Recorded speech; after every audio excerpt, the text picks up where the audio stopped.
வணக்கம் ஃப்ரெண்ட்ஸ். இந்த சட்னி செய்ய 10 நிமிடமே போதும். இந்த கார சட்னி எப்படி செய்கிறதுன்னு இந்த வீடியோவில் பார்க்கலாம். இந்த வீடியோ உங்களுக்கு பிடிச்சிருந்தா எங்கள் சேனலை மறக்காமல் சப்ஸ்கிரைப் பண்ணுங்கள். பக்கத்தில் இருக்க பெல் பட்டனையும் ப்ரெஸ் பண்ணுங்கள். லைக், ஷேர், கமெண்ட் பண்ணுங்கள். உங்களுக்கு தெரிஞ்ச ரெசிபியும் என்னோட ஷேர் பண்ணுங்கள் ஃப்ரெண்ட்ஸ். இப்போ இந்த கார சட்னி எப்படி செய்கிறதுன்னு இந்த வீடியோவில் பார்க்கலாம். இதற்கு தேவையான பொருட்கள் 2 வெங்காயம், 4 தக்காளி, காரத்திற்கு தேவையான அளவு காய்ந்த மிளகாய், சிறிதளவு கொத்தமல்லி, சிறிதளவு கறிவேப்பிலை, 10 பல் பூண்டு, புளி, அரை எலுமிச்சம்பழம் அளவு புளி. இதுதான் இந்த கார சட்னிக்கு தேவையான பொருட்கள்.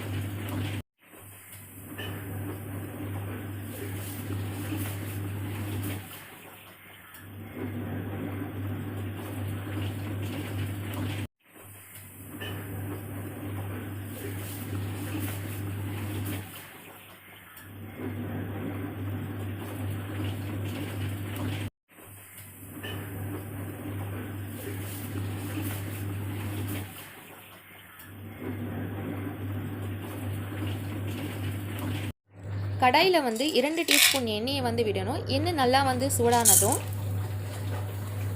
1 டீஸ்பூன் அளவு கடலை பருப்பு சேர்த்து நல்லா கோல்டன் ப்ரௌன் ஆற வரைக்கும் நல்லா வதக்கணும்.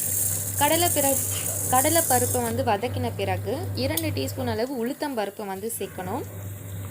1 டீஸ்பூன் அளவு தோரம் பருப்பு சேர்த்து கோல்டன் ப்ரௌன் ஆற வரைக்கும் வதக்கணும். கருகிடக்கூடாது.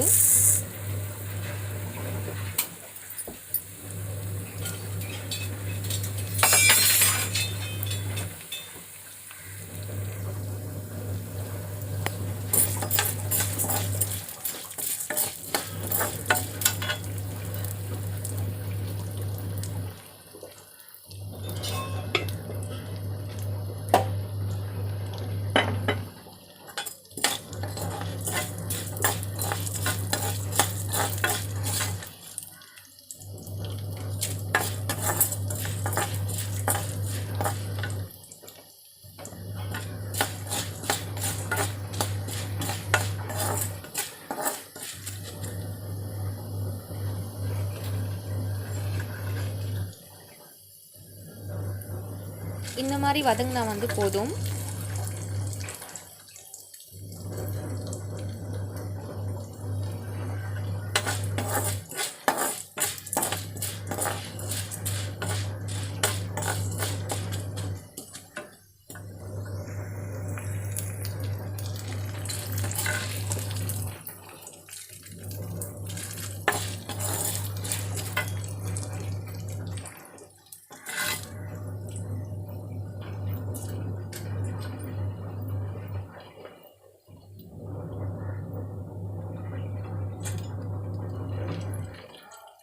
கட் பண்ணி எடுத்து வச்சிருக்க வெங்காயத்தை அதோட சேர்த்து வதக்கணும்.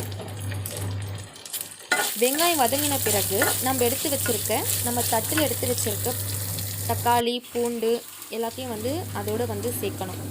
அரை எலுமிச்சம் அளவு புளி, நம்ம 4 தக்காளியை கட் பண்ணி எடுத்துக்கணும். காரத்திற்கு தேவையான அளவு காய்ந்த மிளகாய், பூண்டு, கொத்தமல்லி, கறிவேப்பிலை அதை எல்லாத்தையும் சேர்த்து நல்லா வதக்கணும்.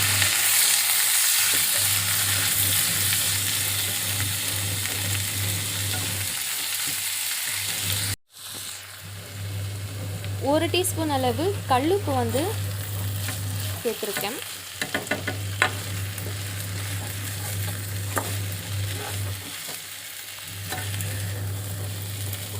அளவுக்கு தக்காளி, வெங்காயம் வதங்கினா போதும். இப்போ நம்ம வதக்கின மசாலாவை தட்டில் போடணும். ஆறின பிறகு மிக்ஸி ஜாரில் அரைச்சி எடுத்துக்கணும். உங்களுடைய சுவையான கார சட்னி ரெடி. இந்த சட்னியை நீங்களும் வீட்டில் ட்ரை பண்ணி பாருங்கள். எனக்கு கமெண்ட் பண்ணுங்கள். லைக், ஷேர், கமெண்ட் பண்ணுங்கள். உங்களுக்கு தெரிஞ்ச ரெசிபியை என்னோட ஷேர் பண்ணுங்கள். இட்லி, தோசைக்கு நல்ல காம்பினேஷனாக இருக்கும். Thank you friends. நெக்ஸ்ட் வீடியோவில் பார்க்கலாம்.